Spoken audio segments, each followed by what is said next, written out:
अस्सलाम वालेकुम मेरे सादा से पाकिस्तानी, मेरा नाम रेहान तारिक है और आप मेरा यूट्यूब चैनल और फेसबुक पेज देख रहे हैं। Army chief general Asim Munir ने दबंग ऐलान कर दिया है। Chief of the army staff general Syed Asim Munir की ज़ेरे सदारत कोर कमांडर्स कॉन्फ्रेंस हुई है। जी हाँ, core commanders conference at this point in time होना कि जब मुल्क में इंतखाबात का बिगल बच चुका है, इलेक्शन शेड्यूल अनाउंस हो गया और हम आपको बार बार बता रहे हैं कि chief of the army staff general Asim Munir का दौरा अमरीका इंतहाई अहमियत का हामिल है और अमरीका से वापस आने के बाद बहुत सारे ऐसे सेक्टर्स हैं जिस पर उनके इस दौरे के इंप्लीकेशंस आपको दिखाई देंगे। इकोनॉमिक डोमेन तो है ही, लेकिन साथ में पॉलिटिकल डोमेन में भी आपको अहम फैसले होते हुए दिखाई देंगे। इसकी जीती जागती मिसाल साइफर केस है कि chief of the army staff America पहुंचे और साइफर केस यूं मिलिया मेट हो गया, जमीन बोस हो गया कि उसके बाद कप्तान जो है जिस पर यह चार्ज था कि उसने मुल्क का इंतहाई खुफिया राज आउट कर दिया है, सीक्रेट डॉक्यूमेंट को आउट कर दिया है और सजाए मौत भी हो सकती है, कम से कम 14 साल की सजा भुगतना पड़ सकती है। वो सब कुछ टाई फिश हो गया है और बहुत सारे ऐसे मामलात हैं जो आने वाले दिनों में आपको तेजी से तब्दील होते हुए दिखाई देंगे। Chief of the army staff की ज़ेरे सदारत कोर कमांडर्स कॉन्फ्रेंस में क्या अहम फैसले हुए हैं, क्या प्रेशर है जो अमेरिका की तरफ से है, इंटरनली क्या इंपॉर्टेंट फैसले किए गए हैं, क्योंकि यही इंपॉर्टेंट फोरम है जिसके ऊपर मुल्क के अहम फैसले किए जाते हैं। ये फैसला साज फोरम अगर इसको कहा जाए तो कहना गलत नहीं होगा। लेकिन उससे पहले मैं आपको बता दूं कि chief of the army staff की इस कोर कमांडर्स कॉन्फ्रेंस का एलामिया जारी होने से जरा कुछ देर पहले तक जमीयत उलमा इस्लाम फे के सरबराह मौलाना फजलुर रहमान साहब की तरफ से एक धुआंधार प्रेस कॉन्फ्रेंस की गई और उस धुआंधार प्रेस कॉन्फ्रेंस के अंदर उनका गमो गुस्सा अया था। वो गमो गुस्सा चीफ इलेक्शन कमिश्नर के ऊपर भी था, वो चीफ जस्टिस ऑफ पाकिस्तान के ऊपर भी था, वो पेशावर हाई कोर्ट से मुताल्लिक भी था। और गमो गुस्सा क्यों ना हो, वो इसलिए है कि आपको याद होगा कि मौलाना फजलुर रहमान साहब बार बार ये कह रहे थे कि मुल्क अभी इंतखाबात का मुताहमिल नहीं हो सकता। वो क्यों नहीं हो सकता कि दो सूबों के अंदर मौसम बड़ा शदीद है। नंबर वन, केपी के अंदर और बलूचिस्तान में मौसम बड़ा शदीद होता है। इसको निगेट हम खुद ही कर चुके हैं कि 1970 से लेके 2018 तक मुल्क में तकरीबन 7 इंतखाबात ऐसे हो चुके हैं कि जो बड़े इंटेंस वेदर में हुए हैं। तो पहली तो कोई दलील नहीं है। जो दूसरी इंपॉर्टेंट बात वो करते हैं सिक्योरिटी से मुताल्लिक कि दो सूबों के अंदर सिक्योरिटी इंतहाई नगुफ्ता बे है और ऐसे में वो कहते हैं कि अगर मेरा एक कारकुन जख्मी भी हुआ तो इसका जिम्मेदार चीफ इलेक्शन कमिश्नर और चीफ जस्टिस ऑफ पाकिस्तान होंगे।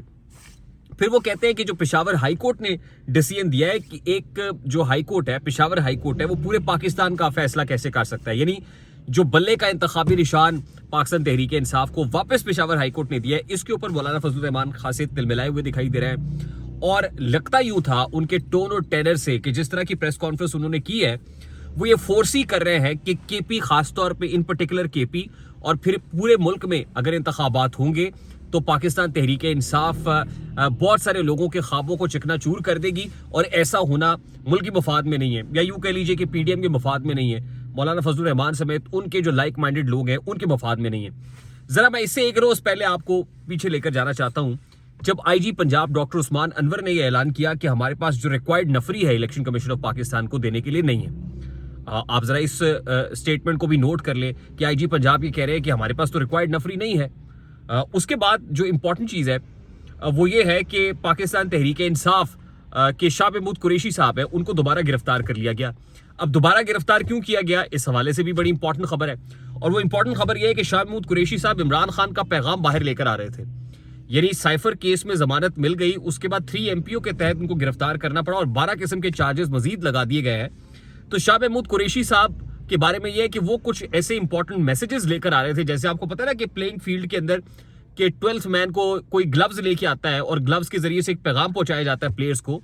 तो बोला जो शाह महमूद कुरैशी साहब है वो भी कुछ ऐसे ही इंपॉर्टेंट मैसेजेस खान साहब की तरफ से लेकर आ रहे थे, क्योंकि आपको पता है कि बैरिस्टर गौहर अली खान बार बार ये कह चुके हैं कि अपने टिकट्स फाइनल करने और कुछ ऐसे मामलात हैं जिसके लिए इमरान खान से मिलने दिया जाए, नहीं मिलने दिया जा रहा। फैसला कौन करेगा?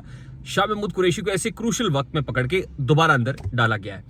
यानी ऐसे में जो फैसला साज हल्के हैं वो पाकिस्तान तहरीक इंसाफ को कॉर्नर करने की कोशिश कर रहे हैं। Chief election commissioner, chief justice of Pakistan एक तरफ है, हमारे जरा ये भी बताते हैं कि चीफ इलेक्शन कमिश्नर और चीफ जस्टिस ऑफ पाकिस्तान की फैमिली लेवल तक भी आपस में मामला थने हुए हैं, लेकिन फंसे हुए हैं। खुद भी सिकंदर सुल्तान राजा भी दो धारी तलवार पे, एक तरफ मुक्तदर हल्के हैं, दूसरी तरफ चीफ जस्टिस ऑफ पाकिस्तान है।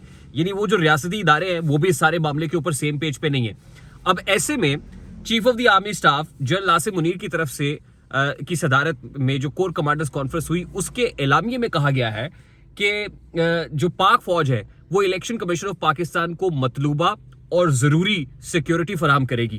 یہ بڑا امپورٹنٹ اعلان ہے کہ پاک فوج کی طرف سے الیکشن کمیشن آف پاکستان کو مطلوبہ اور ضروری سیکیورٹی فراہم کر دی جائے گی.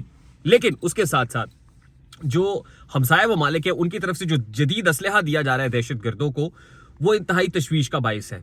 یعنی at this point in time ظاہر ہے, اب آپ ذرا کنیکٹ کیجئے امریکہ سے واپسی کے اوپر کہ امریکہ ایک تو یہ کہہ رہا ہے کہ فری اینڈ فیئر اور ٹرانسپیرنٹ الیکشنز ہونے چاہیے, سائفر والے معاملے کو ہٹا دیا گیا.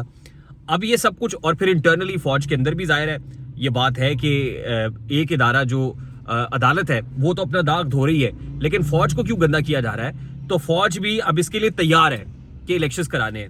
اب یہ جو پولیٹیکل سٹیک ہولڈر ہے مولانا فضل الرحمان جیسے, یہ جب اسٹیبلشمنٹ کے پاس جاتے ہیں اور کہتے ہیں جی بھائی یہ کیسے, ابھی تو پاکستان تحریک انصاف پورے طریقے سے ٹھکانے نہیں لگی, انتخابی نشان واپس ہو گیا ہے, ان کا اپنا بندہ جو بانی چیئرمین پی ٹی آئی ہے وہ بھی واپس آ سکتا ہے, آپ کیا کر رہے ہیں؟ تو اسٹیبلشمنٹ نے واضح طور پر یہ کہہ دیا ہے کہ بھائی جو بھی ہم کریں گے ہم تو کر رہے ہیں, لیکن آپ جا کے پوچھیں سپریم کورٹ آف پاکستان سے, جا کے پوچھیں ججز سے, جا کے پوچھیں الیکشن کمیشن آف پاکستان سے, کیونکہ الیکشنز تو انہوں نے کرانے ہیں. تو اس لیے آج مولانا فضل الرحمان صاحب نے اپنی تمام تر تنقیدوں کا رخ الیکشن کمیشن آف پاکستان اور چیف جسٹس آف پاکستان کی طرف موڑ دیا ہے, اور اس کے قوی امکانات ہیں کہ آنے والے دنوں میں آپ کو مزید تگڑی پریس کانفرنسز, مزید احتجاج بھی دیکھنے کو ملیں گے. اور لیول پلینگ فیلڈ کا مطالبہ اب تحریک انصاف نہیں کرے گی, بلکہ لیول پلینگ فیلڈ کا مطالبہ مولانا فضل الرحمان سمیت پی ڈی ایم کی تمام تر جماعتیں کریں گی, کیونکہ انہیں یہ معلوم پڑ گیا ہے کہ جو چیز ہمارے ساتھ کمٹ کی گئی تھی وہ ہمیں بیان ہی مہیا نہیں کی جا رہی. یعنی عمران خان کو مکمل طریقے سے ٹھکانے نہیں لگایا جا رہا, بلکہ وہ باؤنس بیک کر رہا ہے. اور آنے والے دنوں میں اگر یہ کہا جائے کہ chairman P T I elections کے معاملے پر سپریم کورٹ کے کاندھے پر یا الیکشن کمیشن آف پاکستان کے کاندھے پر بازی پلٹ سکتے ہیں, تو یہ کہنا بھی غلط نہیں ہوگا. تو اگر یہ کہا جائے کہ معاملات انتہائی دلچسپ صورتحال میں داخل ہو گئے ہیں تو میرا خیال یہ مناسب ہوگا. اگر آپ کو ہماری ویڈیوز پسند آئے تو لائک اور شیئر کرنا مت بھولیے گا. چینل کو سبسکرائب نہیں کیا تو سبسکرائب کر لیں. مجھے ریحان طارق کو اجازت دیجیے. یہ انتہائی اہم معلومات ہیں جو آپ تک پہنچانا بہت ضروری تھا, اور جس طرح سے ہم رک کر سر راہ یہ ویڈیو بنا رہے ہیں تو ایک لائک اور شیئر تو بنتا ہے. اگر سبسکرائب بھی کر لیں گے تو آپ کی محبت اس سے زیادہ اور کیا ہوگی. اور مزید انشاءاللہ پیشن اور زیل انزیسٹ کے ساتھ اور مزید انوویٹو ریسرچ کے ساتھ ہم ویڈیوز آپ کے سامنے لانے کی, آپ کی خدمت میں پیش کرنے کی کوشش کرتے رہیں گے. ریحان طارق کو اجازت دیجیے. اپنا بہت سارا خیال رکھیے گا. السلام علیکم.